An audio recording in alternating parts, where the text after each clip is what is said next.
30 রোজা কোরআনের কোথাও নেই। কোরআন এবং হাদিসের ব্যাখ্যা অনুযায়ী আপনি নিজে একজন মুসলিম না, আপনি তো একজন কাফির হয়ে গেছেন। কত কষ্ট করতেছে আপনার পেটের ভিতরে না খাইয়া। আপনি কিয়ামতের মাঠে এই সিরকির মিনিগুলো যদি দাঁড়ায় কয় খোদা আমি হোসাইনের পেটে ছিলাম, কাকরাইলের মোড়ে কত সুন্দর সুন্দর খানা দেখছে, এ খায় নাই আমগরে কষ্ট দিছে, আপনি কেমনে জান্নাতে যাবেন বলেন তো সৃষ্টিরে কষ্ট দিয়া? রোজা আপনারা এই মিডিয়াতে বিভিন্ন জায়গায় লেখা আছে সিয়াম সাধনার মাস। সাধনা না খাওয়া কি এক জিনিস? কত হইলো একটা প্রশ্ন রাখলাম, লেখা আছে সাধনার মাস। আচ্ছা, সৃষ্টিকে কষ্ট দিয়ে কোনো ইবাদত আল্লাহর দরবারে নাই আছে? তাহলে আপনার ভিতরে যে সির কিরমি হুজমি ফোকাগুলো আছে, এই আপনি হোসাইনের ভিতরে এগুলো থাকে, এখন সুস্বাদু খাওয়া দেখি আপনি এগুলো যে কষ্ট দিচ্ছেন সারাদিন না খাইয়া। এবং কি আমার চেয়ে বেশি সুন্দর লাগে সুদের টাকা কামাই, ঘুষের টাকা কামাই, হে একটু ফানি খায় না সারাদিন, কিন্তু ওই সুদের টাকা ঘুষের টাকা দিয়ে শরবত খায়। তাইলে এটা রোজা হইলো? আগে রোজা কি বুঝতে হবে। এখন আপনার সিরকির মেয়েগুলা কত কষ্ট করতেছে আপনার পেটের ভিতরে না খাইয়া, রোজা কি আগে সেটা বুঝতে হবে। আপনি কিয়ামতের মাঠে এই সিরকির মিনিগুলো যদি দাঁড়ায় কয় খোদা আমি হোসাইনের পেটে ছিলাম, কাকরাইলের মোড়ে কত সুন্দর সুন্দর খানা দেখছে, এ খায় নাই আমগরে কষ্ট দিছে, আপনি কেমনে জান্নাতে যাবেন বলেন তো সৃষ্টিরে কষ্ট দিয়া?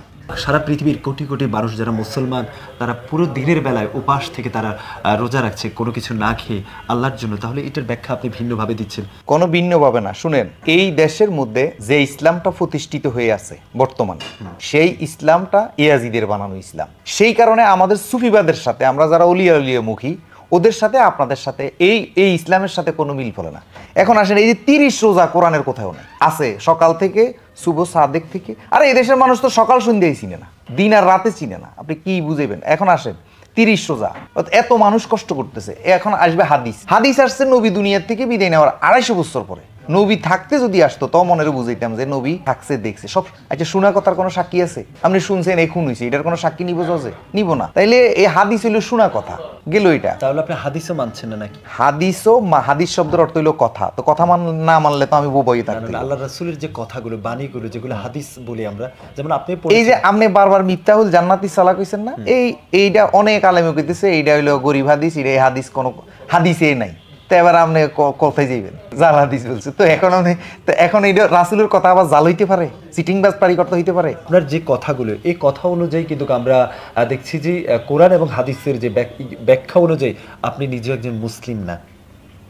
যিনি নামাজ পড়ে না তিনি মুসলমান কিভাবে হয়? যিনি রোজা রাখে না, আল্লাহর বিধান মানে না, তাহলে আপনি কোন বিধানটা মানছেন আল্লাহর? বলুন, কোন বিধানটা মানছেন আল্লাহ? আমি আল্লাহর বিধান মানছি হলো সৎ পথে থাকা, কারো ক্ষতি না করা, উপকার করতে না পারি, মিথ্যা কথা না বলা। আল্লাহর বিধান হলো এগুলা, আর কিছু না। আল্লাহর বিধান হলো মিথ্যা কথা না বলা, আপনার হাত পাও মুখ দ্বারা কারো যেন ক্ষতি না হয়, এগুলো হলো আল্লাহর বিধান।